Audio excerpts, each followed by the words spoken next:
Bonjour, bienvenue pour votre émission Immersion politique. Alors, nous allons continuer notre débat par une réflexion sur les primaires de la gauche. Les résultats du premier tour des primaires sont tombés hier soir. Benoît Hamon et Manuel Valls se sont qualifiés pour le second tour de la primaire. Benoît Hamon s'est imposé en tête avec 36,3% des voix devant l'ancien Premier ministre, qui lui a rassemblé 31,1% des voix. 1,6 million de votants. On note presque une absence de dynamique, peu de participation par rapport à la primaire de la droite. Monsieur Slimani, qu'est-ce que vous pensez de la participation ? Je l'avais dit, j'ai eu l'occasion la dernière fois, lorsqu'on commentait la primaire de la droite, déjà de dire que c'était un succès, somme toute, assez relatif. 4 millions d'électeurs, c'était 10 points du corps électoral, un petit peu moins. Oui. Là, c'est même plus un succès relatif, il n'y a pas de succès du tout, c'est clairement un échec. Sachant qu'en plus, le chiffre, depuis hier, en réalité, on se pose la question sur ce chiffre de la participation. Oui. Tout à l'heure, un article de Marianne qui mettait en avant le fait que, justement, Christophe Borgel... il y a des couacs autour du chiffre de la participation. Il y avait des couacs, il y avait des choses pas claires, donc il y a des zones d'ombre. Voilà, après, il y a, sur la question des deux premiers, effectivement, la surprise de Benoît Hamon. Et en même temps, on voyait bien qu'il y avait une dynamique sur la dernière semaine. Peut-être que les médias y vont aussi un petit peu... On va en parler juste après, des candidats. On va parler justement du fait pourquoi cette primaire, finalement, a si peu rassemblé de personnes. Mohamed, qu'est-ce qui n'a pas été dans cette primaire ? Le rendement ou le quinquennat de François Hollande. Ouais. C'est un quinquennat pour rien. Je pense que c'était des primaires pour rien. Ouais. Ça intéressait carrément. personne. Oui. Ça intéressait personne. Merci Mohamed pour votre... Franchement, c'était combat de coq plus qu'autre chose. La gauche, c'est pas du tout rassemblée en fait. Pour moi, la gauche, elle n'a jamais été rassemblée. Ah bon ? Depuis quand ? C'était un peu compliqué. C'était déjà le déroulement, les candidats comment sont présentés pour ces primaires, c'est primaire de la droite, on savait ce qui va y aller, les projets et tout. Là, on a eu des surprises aussi. On a joué sur l'effet des annonces surprises, légalisation du cannabis, revenu universel, la laïcité dure, revenu. Voilà, c'était pas des projets qui intéressaient les Français. Je pense que c'était. Moi, personnellement, je suis contre le principe des primaires. D'ailleurs, je n'ai pas participé ni aux primaires de droite, ni aux primaires de gauche. Pourquoi ? Parce qu'en fait, on a pris un concept qui vient des États-Unis. Oui. Primaire, c'était pour désigner, alors que les États-Unis, c'est le bipartisme. Mais nous, la France, justement, on a une pluralité de partis. Moi, pour là, la véritable primaire, c'est le premier tour de l'élection présidentielle. Bon, et puis d'ailleurs, dans les institutions de la Ve République, c'est quoi une élection présidentielle ? C'est la rencontre entre un homme ou une femme avec le peuple. Et quelque part, les primaires, pour moi, n'avaient aucune raison. Et je voudrais faire 3 remarques concernant les primaires. Bon, d'abord, c'est un processus de désignation qui affaiblit les partis politiques. Parce que normalement, la mode des désignations d'un candidat, tout au moins nous c'est comme ça à Debout la France, ça se fait en congrès, au sein d'un parti politique. Et quelque part, c'est un signe de faiblesse du parti. Ça veut dire qu'il n'a pas de chef charismatique pour le représenter. Ouais. Et puis quelque part aussi, moi qui suis avant tout un militant politique, quelque part, c'est nier le militantisme. Parce qu'en fait, des gens qui ne sont même pas du parti peuvent voter. Donc ça, c'est ma première objection.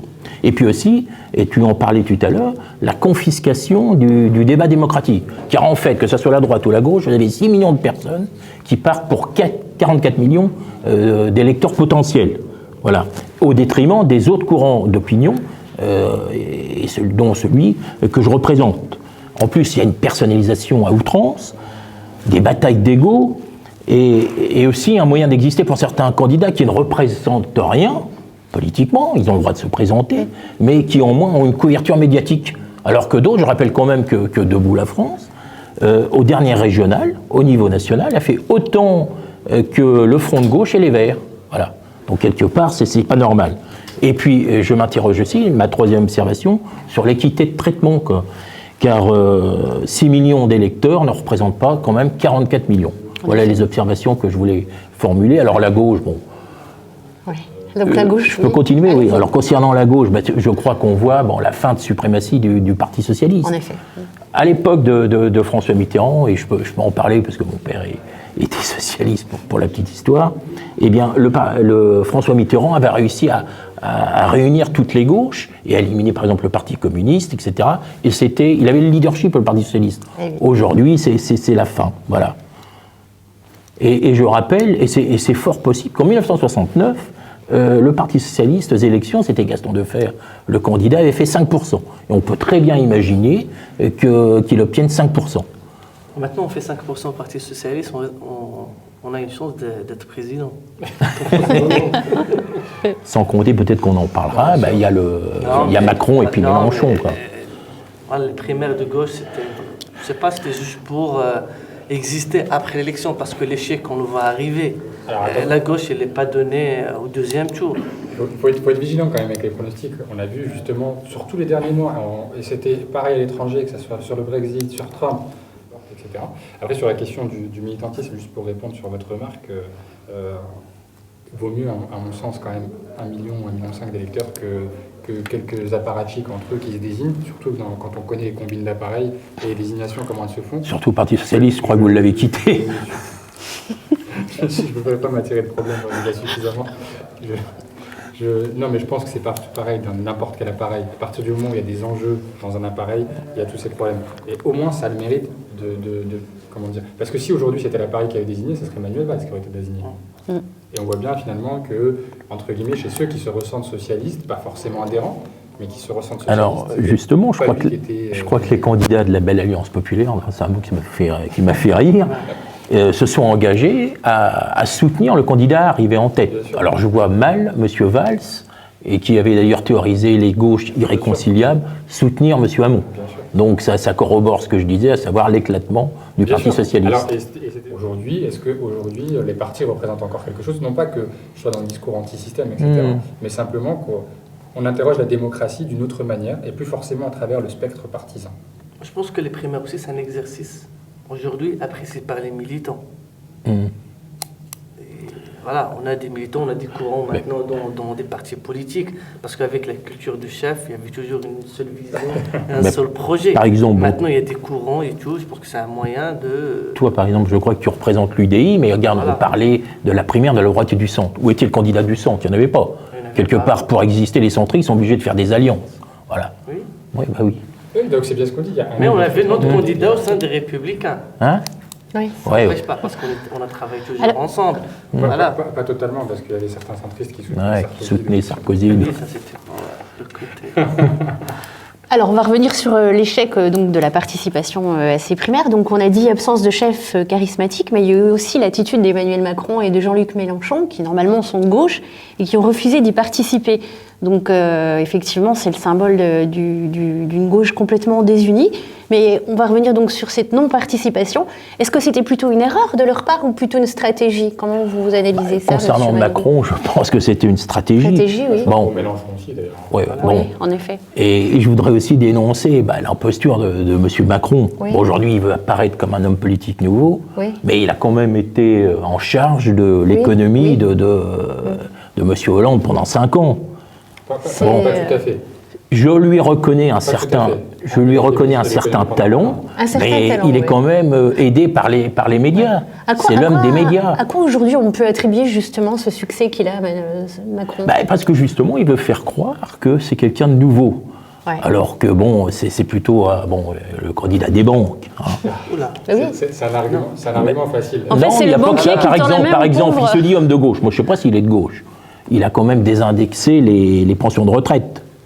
Ouais. Il n'a rien fait contre les travailleurs détachés. D'accord, mais par exemple, si on regarde sur celui qui s'est attaqué au patron, et notamment si on reprend la question de la rémunération de Carlos Ghosn, parce qu'il a augmenté sa rémunération cette fois-ci, mais la fois d'avant, lorsque Macron était encore ministre de l'économie, Macron a fait augmenter la participation de l'État dans le capital de Renault pour avoir un siège supplémentaire et avoir une minorité de blocage sur le... Et il n'y a aucun de droite comme de gauche qui a osé aller affronter Carlos Ghosn au sein du conseil d'administration, du directoire en tout cas de Renault. Je suis désolé, on peut lui reprocher des choses, on peut lui reprocher une vision libérale. Il faut aussi reconnaître parfois qu'il a eu du courage. Et je crois qu'en réalité, ce qui plaît chez lui finalement, c'est qu'il remet la dignité au centre. C'est-à-dire que les solutions, on peut les critiquer. Mais je veux dire que ce qui plaît Il chez n'y a lui... pas vraiment de programme pour l'instant. Il n'a pas tellement de programme, quoi. Mis à part les bus Macron, franchement. C'est des projets. Et justement, c'est pour ça aussi qu'il monte, parce que quelque part, il n'a pas de programme. Je ne suis pas sûr qu'il y ait un candidat qui est aujourd'hui, 23 janvier, qu'il y ait un candidat qui ait présenté un programme. Eh bien, écoutez, Debout la France présentera le 1er février son programme. Mais on est le 23 janvier. Allez-y, Mohamed. Oui, non, mais on parle de Macron. Parce qu'avec Macron, maintenant, les gens, voilà, il y a un autre discours politique, un nouveau discours politique. C'est ça, ouais. C'est ça qui plaît. C'est du discours habituel. Et maintenant, Macron, il ne parle pas de tous les sujets. Surtout les sujets qui fâchent en France aujourd'hui. Oui, mais il parle d'une seule chose, c'est l'emploi, le travail, les jeunes, la formation. C'est le sujet majeur. Le problème de la France, c'est ça. Et voilà, parce que le discours vieillissant de tous les hommes politiques, Fillon, il a pas, par exemple, il parle de toutes ses propositions, il les a déjà entendues en 2007, en 2012. Les militants de la gauche, c'est pareil. Voilà, c'est la répétition des propositions. Macron, c'est un autre discours. Pour moi, je pense que Macron est siège de toutes les réunions politiques, de tous les partis politiques, la gauche, la droite, le centre. Là, pour reprendre un terme qui est beaucoup employé dans les startups, c'est qu'il a réussi à avoir des éléments disruptifs, en fait. Il a créé des dissonances comme ça, cognitives, et du coup, forcément... Et c'est-à-dire que même quand il va dans des polémiques, quand on a essayé d'entraîner dans des polémiques, dernièrement, c'était sur l'alcoolisme, etc., il y a derrière des gens qui sont montés au créneau, qui ne sont même pas des pro-Macron, qui disent, mais attendez, les mecs, là, ce qu'il est en train de dire, ils sortent de la langue de bois, parce que finalement, on reproche à nos politiques de faire de la langue de bois tout le temps. Et quand il y en a un qui n'en fait pas, on lui tombe dessus à raccourci en disant qu'il est méprisant, condescendant. On le ramène à sa condition d'ancien banquier. On peut regarder les patrimoines des uns et des autres. Je ne suis pas sûr que ce soit forcément le mieux outil. Et puis surtout, dans les anciens banquiers, il y en a un qui est à gauche de la gauche, en tout cas à la gauche du PS, qui s'appelle Henri Emmanuelli, qui a aussi été ancien banquier. Ça n'a pas empêché d'être là où il est aujourd'hui. Mais en fait, ce qui marche chez lui, c'est qu'il a vraiment beaucoup de charisme. Du coup, c'est pour ça qu'il arrive à se faufiler un petit peu partout. C'est ça qui marche chez Macron. Je ne sais pas s'il y a tant de charisme que ça. Il plaît beaucoup. Il a quand même, oui, il a un certain charisme et surtout de l'argent. Ouais. Il a été... Non, mais c'est voilà. pas un défaut d'avoir de l'argent. Non, mais disons de l'argent des militants. Et puis en plus, on dit qu'il a beaucoup d'adhérents. Mais en fait, pour adhérer, c'est un clic, c'est gratuit. C'est gratuit. Il a gagné voilà. de l'argent. Aujourd'hui, les Français sont prêts à voter pour quelqu'un qui a gagné de l'argent parce qu'il est banquier. Oui, non, mais c'est pas qu'il en a gagné, c'est qu'il a beaucoup de soutien de la finance internationale. Donald Trump est élu. Voilà, qui cumule des mandats. Non, mais en plus, moi, j'ai souvent entendu l'argument, mais j'ai personne qui a été en mesure de me dire un tel l'a soutenu ou un tel l'a soutenu. Moi, je veux bien qu'on me dise qu'il écoutez, quand il fait ses meetings, vous connaissez quand même le prix des salles. Lui, il en fait beaucoup, il a des salles. Nous, à Debout la France, on ne pourrait pas, on n'a pas les moyens qu'il a. Il me semble qu'il a répondu sur le sujet, et ça m'embête parce que c'est des donateurs. Sa défense, et je n'ai pas envie de prendre la défense des uns ou des autres, mais il faut simplement, à un moment donné aussi, si on ne veut pas tomber dans les problèmes, tout à l'heure on parlait de l'euroscepticisme, etc., et si on ne veut pas tomber dans les problèmes justement de renforcer ces crises-là, je crois qu'il faut aussi faire preuve d'un minimum d'honnêteté intellectuelle. Il a répondu, donc soit on démonte sa réponse et on montre que sa réponse elle n'est pas bonne parce que tel problème, comme on l'a fait sur les chiffres de la primaire, soit on les accepte et on avance. Moi, je veux bien qu'on attaque Macron sur un certain nombre de problématiques, de points de son programme lorsqu'il le présentera. Il a commencé à distiller quelques éléments. Très peu. Pourquoi pas Pourquoi pas. On n'est pas encore le 1er février. Voilà, en plus, il nous dit... On verra ce que ça va donner. Mohamed. Non, mais on parle de Jean-Luc Mélenchon aussi. Il est là aussi parce que je pense que ça va... Les primaires de gauche est dans l'intérêt de ces deux personnalités, on a parlé Macron et Mélenchon. Parce qu'on fait toujours. On n'a toujours pas parlé de Benoît Hamon d'ailleurs. On parle pas de Benoît Hamon. Il cristallise le débat en fait, ces deux personnages. Mélenchon a eu une phrase qui était assez marquante, je crois, lorsqu'il disait que d'un côté il y avait Mélenchon, de l'autre côté il y avait Macron, et qu'au milieu ça allait être casse-noix, je crois, c'est ça. Ouais. Et que du coup au milieu il faisait de l'huile. Oui, c'est ça. Voilà, oui, clairement, je crois qu'il y a de la panique. Et d'ailleurs, pourquoi dès le début de la primaire du lancement du mouvement, il y avait des appels à Mélenchon et à Macron, et pourquoi on en a éjecté d'autres? C'est pour les neutraliser. On a éjecté le MRC, on a éjecté Nouvelle Donne et je ne sais plus qui d'autre. Il y avait quelques petits partis comme ça qui ont été éjectés. Pourquoi on l'a voulu? C'est parce qu'effectivement, on a voulu neutraliser. Et souvent, ce qu'on leur disait, ouais, mais si le FN passe, en gros, ça sera votre faute. Sauf que ça, ce discours-là, aujourd'hui, auprès de la population, ça ne marche plus. Ça marche plus. Si le FN passe demain, ça sera la faute de ceux qui étaient en place jusqu'à aujourd'hui. Et c'est à eux il faut arrêter de culpabiliser les citoyens pour les erreurs qu'eux ont fait. Je crois que... Et ça, les apparatchiks du parti socialiste, et notamment Valls en tête, ne l'a pas compris, et c'est pour ça qu'il va sur des discours identitaires hyper durs, hyper sectaires. Sauf que c'est ce qui l'a planté aussi, à mon avis. C'est ce qui l'a planté, oui. Sans compter son discours sur le 49.3, quoi. Mais oui, Oui. mais sans- Il a On m'a après, il est imposé con. le 49.3. Voilà, non, mais, quelque Pour part, quelqu'un qui dit qu'il assume Je ses pense que responsabilités. Manuel Valls, il a fait une campagne. Mauvaise campagne. Oui, Non, il a fait c'est une campagne quoi, de Nicolas Sarkozy, mais ça lui Exactement. a réussi. Hein. Sarkozy, Ça Alors, lui a c'est quoi les réussi. défauts de ça pourquoi il est arrivé deuxième, Manuel Valls, justement? Je pense que c'est déjà. il a- parce que je pense déjà, que il a le bilan, c'était le Premier ministre, et le Voilà. bilan étant Parce désastreux. que s'il Voilà. était président Voilà. comme Sarkozy, serait éliminé de premier tour. Je pense. Voilà, Mais on lui a parlé. Manuel Valls, il n'y a aucun front économique. Manuel Valls, on a parlé tout à l'heure de Benoît Hamon, et on disait justement en antenne tout à l'heure que Benoît Hamon avait réussi à imposer un certain nombre de thématiques au centre du débat. Oui.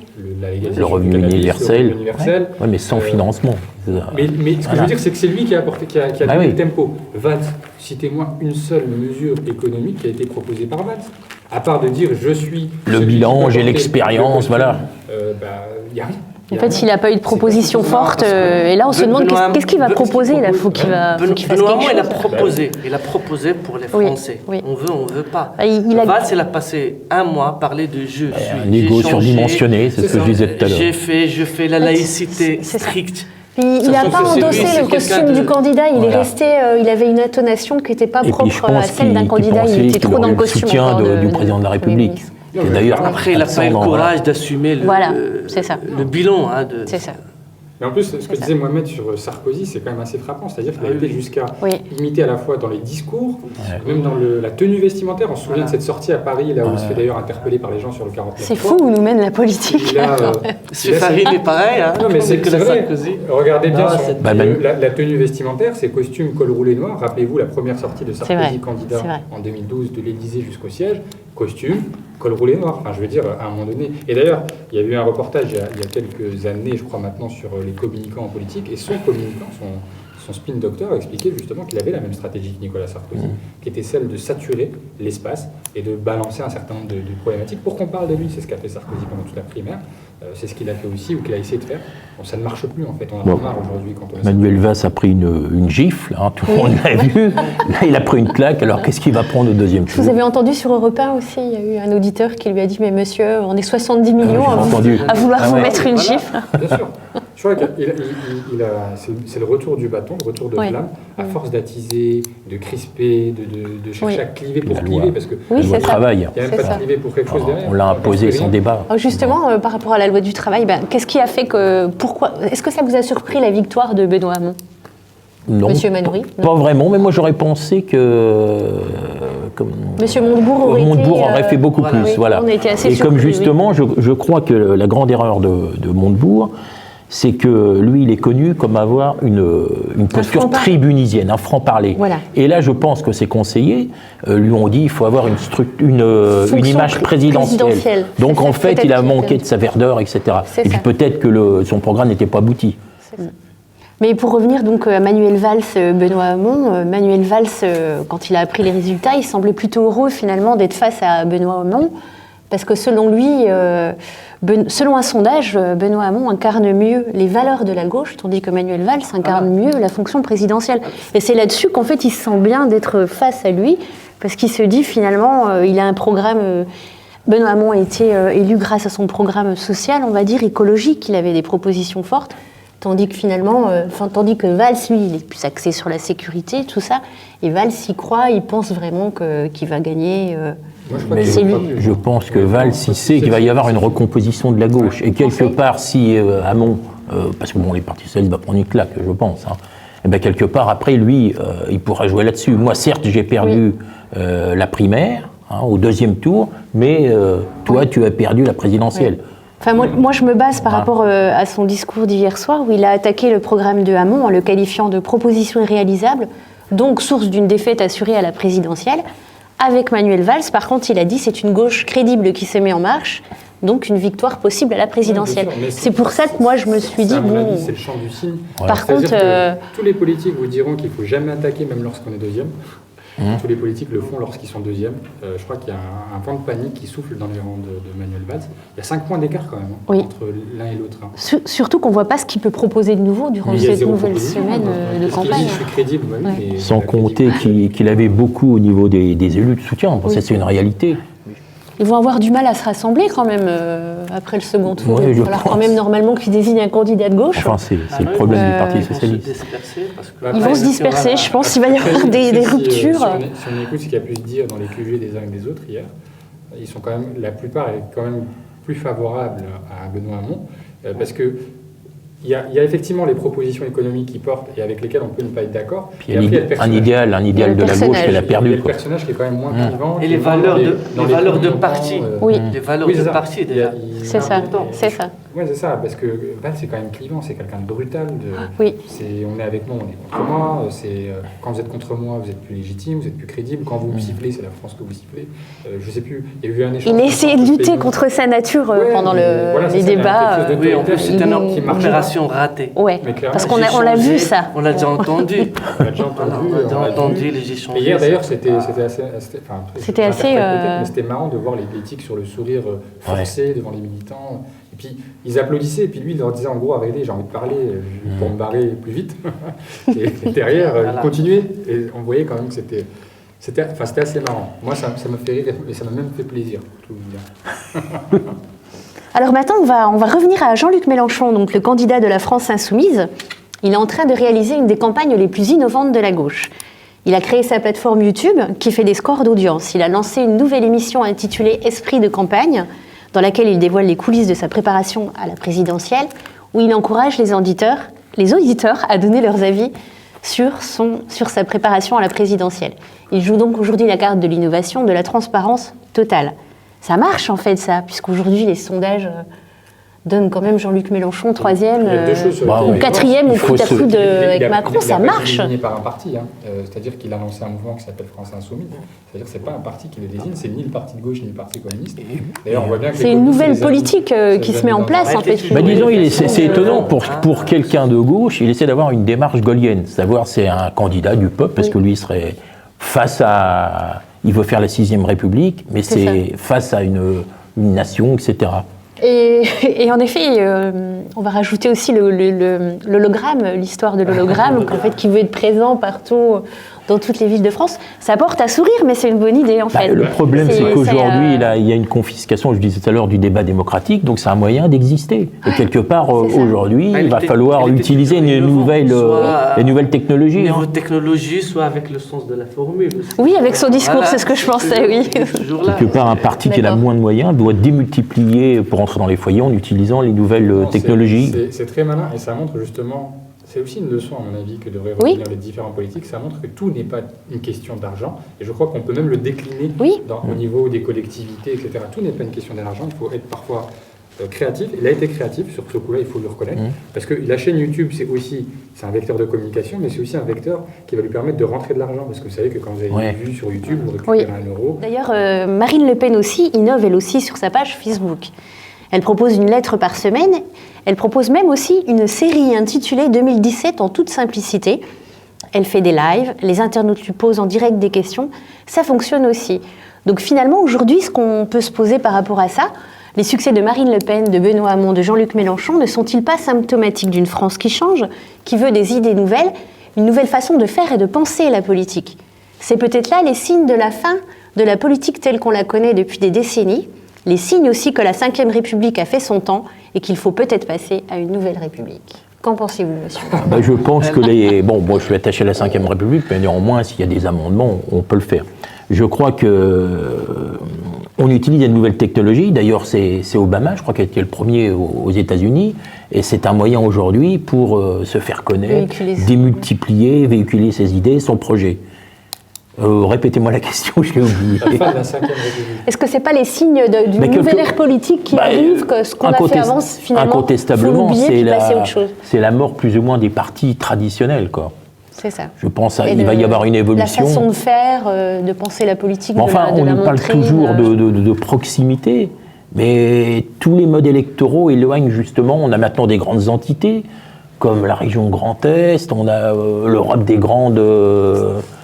circonscription électorale, et en fait on nous parle toujours de proximité. Oui. Alors c'est un petit peu... Alors qu'en fait c'est pas de la proximité. Non, voilà. Je pense que les Français pensent que les politiciens ne changent pas parce que les Français changent. Avant c'est voulu et pas la classe politique. C'est pour ça maintenant. C'est pour aujourd'hui, ça on est qu'il y prêt a des nouvelles personnes voilà, qui émergent, comme C'est pour ça Benoît Hamon, marche très Macron, bien. Benoît Hamon, que voilà, je pense pas. Jean-Luc Mélenchon marche aussi. C'est pas tout neuf. Hein. Oui, non, mais Oui, t'es pas. mais il apparaît plus neuf que. Oui, bien sûr. Et Enfin, t'es nous- pas dans le discours. Nous, on traditionnel. fait de la politique, on a intérêt pour la politique, mais il y a quand même, je crois que c'est 22 millions de Français qui s'abstiennent. Le grand problème aussi, c'est que les hommes politiques font des promesses qui ne seront jamais tenues. Par exemple, le revenu universel, ça peut être une belle idée, mais on sait, moi je ne suis pas économiste, que ça a été chiffré à 300 milliards. On va les trouver au budget de l'État. Donc quelque part, après, on comprend qu'il y a un désamour du politique et que les gens se réfugient dans l'abstention. Voilà. Pour autant, c'est quand même paradoxalement, c'est cette thématique-là qui a retenu le plus l'attention. Voilà. Et en plus, Oui, il est parce encore que les plus gens ont besoin de paradoxal, rêve. c'est pas Il une est idée- c'est pas une irréaliste. idée- Ils ont ça besoin de pense- rêver. Il n'a pas empêché quand même. C'est une idée libérale au départ. Parce que les gens ont envie de rêver aujourd'hui, peut-être, c'est Oui, pour ça. Mais je ne sais Il y a même le pas si c'est un rêve. rêve, parce qu'il faut aller au bout du truc. Le revenu universel, ça sous-entend que derrière, il n'y a plus d'APL, il n'y a plus de congé parental, il n'y a plus d'allocation chômage. Et les augmentations des impôts. Et alors, les augmentations des impôts, mais parce qu'il y a une refonte de la Mais fiscalité. c'est un dispositif qui existe déjà. Et ça marche, hein, en Belgique. Oui, il y a Ça des marche. expérimentations par an. Voilà. Et Ça je ne marche. sais plus si aujourd'hui la droite et la gauche ont vraiment un sens. Nous, à Debout la France, on est pour un rassemblement de tous les Français, des gens qui viennent de la droite, mais des gens aussi qui viennent Ça reste des toujours- chevènementistes. Voilà, Ça reste toujours le Je rejoins le un peu gaullisme, votre idée, oui. c'est un rassemblement des Français de différents Je- horizons et qui aiment leur pays et qui Je veulent rejoins- apporter je des rejoins- Vous faites du solutions. Macron C'est ça. dans le texte, en fait. Vous faites du Macron dans le texte, en fait, à Debout la France. Mais moi, en fait, je rejoins un peu votre idée dans le sens où je pense qu'aujourd'hui, si on veut vraiment que la France, elle s'en sorte, il faut mettre effectivement à la tête du pays la bonne personne, c'est clair. Et faire appel aux bonnes volontés. Et que tous les partis, après, se rassemblent autour de cette personne, que tous les partis apportent leurs compétences pour faire marcher la France. Parce que quelle est la volonté d'un homme politique, normalement? C'est de faire marcher économiquement son pays, de faire en sorte que ça marche. Donc en pourquoi, France, on à n'est la pas fin... capable de faire voilà. ça. Parce qu'on a Ça, un ça, peu- c'est, voilà. je sais, c'est du rêve aussi. On a des pas les bonnes politiciens personnes. on a des politiciens qui parlent Ça va de venir. communautarisme, de sectarisme, c'est les premiers sectaires. Parce que les coalitions, ça marche très bien en Allemagne. Oui. On arrive à avoir des bons résultats. En France, on ne peut pas parce que voilà. Alors qu'est-ce qui Et se en même passe temps, chez nous? et en même temps, Ça, c'est parce pas- que sinon, en c'est même c'est temps, la c'est course au compliqué. siège. Parce que la politique, c'est aussi une ronde de situation par certains. Hein, Oui, le cumul des exactement, mandats. c'est exactement c'est-à-dire- Maintenant, on s'intéresse. Les Français s'intéressent toujours à la politique, mais le nombre des adhérents des partis politiques baisse considérablement quand même. On n'arrive plus à renouveler la même base. Sauf M. Macron, 100 000, gratuit, un clic. Pas une partie. Pas une partie. Ouais, mais 130 000 Pas maintenant. partie. 130 000, mais derrière, C'est parce des qu'on dons. aurait pu penser que c'était du vent, mais il remplit quand même des salles comme aucun politique aujourd'hui Oui. en mesure de les remplir, parce que finalement, ça revient à la remarque Oui. que vous faisiez, est-ce qu'on ne devrait pas tous s'unir pour le bien commun de notre pays? Il a réussi à le C'est faire. utopiste, de façon mais- assez- Enfin, l'avenir nous dira si M. Est-ce Macron que- suit une baudruche ou... Oui. Les jeunes votent plus. Au vote téléphone, malheureusement. Maintenant, voilà, Alors, vous ce qui votez est FN. assez étonnant, je ne sais pas si vous avez remarqué, on a parlé plus de Macron et de Mélenchon Oui. que de Hamon. Oui, parce que finalement, C'est donc ils ont bien la marqué, fin du ils ont Parti marqué la socialiste. primaire Mais en c'est- étant absents. Mais c'était Donc le cas ils ont partout, en fait un coup de maître. C'est un coup de maître. Voilà. C'est ça. C'était le cas partout, c'est-à-dire que Macron n'a pas beaucoup parlé depuis le mois de décembre et ils n'ont pas arrêté que de parler de lui. Je crois que même il y a une question qui a fâché lors du dernier débat, c'est de savoir, ben ouais, mais si vous gagnez mais que vous avez finalement très peu de chance, est-ce que vous vous ralliez à Macron ou à Oui. Mélenchon? Parce que le sort, il est. Comme on voit bien, maintenant on est à 4 mois, ça se trouve peut-être que Benoît Hamon réussira le même exploit de réenchanter autour de sa candidature. J'en doute, mais ça peut arriver. Parce que le calcul politique. Alors, existe. oui, mais le problème, pour se présenter- Macron fait son calcul politique par rapport à Macron. On ne parle plus Marine Le Pen, on parle Macron. Oui. Parce que D'ailleurs, ça l'intéresse. même Fillon, maintenant, il fait ses calculs par Oui, rapport mais à pour Emmanuel ce- Macron. Pour se présenter à l'élection présidentielle, il faut un parrainage de 500 maires. Je pense que le Parti socialiste, ou par opportuniste, n'a pas intérêt à soutenir Macron, ni Fillon. Donc, et je ne sais pas s'il les obtiendra. Bon, Je crois que ça serait totalement contre-productif, que ce soit pour Fillon ou le Parti Socialiste, que Macron n'obtienne pas ces 500 signatures. Rappelez-vous à l'époque du Front National, lorsque le Front National, à la fin, avait du mal, je crois même que c'était Sarkozy qui donnait des consignes pour que le Front National puisse avoir ses parrainages. oui, parce Oui, que mais- quelque part, les gens se vengent dans les Bah oui, urnes, à un et c'est moment donné, vrai. après, ça va être... Alors, on ne peut pas parler. Vous voulez Non, rajouter quelque non, chose mais je disais pour faire un petit trait d'humour, Allez-y. qu'avant d'être en marche, il faut quand même être debout. Et je suis à debout la France. Bravo, monsieur Valéry. Alors, je voulais rajouter, on ne peut pas parler de la gauche, des primaires de la gauche, sans parler de notre président, monsieur Hollande. Qu'est-ce qui devient? Où est-il? Il était dans le désert. Ah, il était en Chili. Il était au Chili. Il est en Colombie aujourd'hui, Alors, je crois. Il n'a pas regardé le deuxième débat, il n'a pas voté.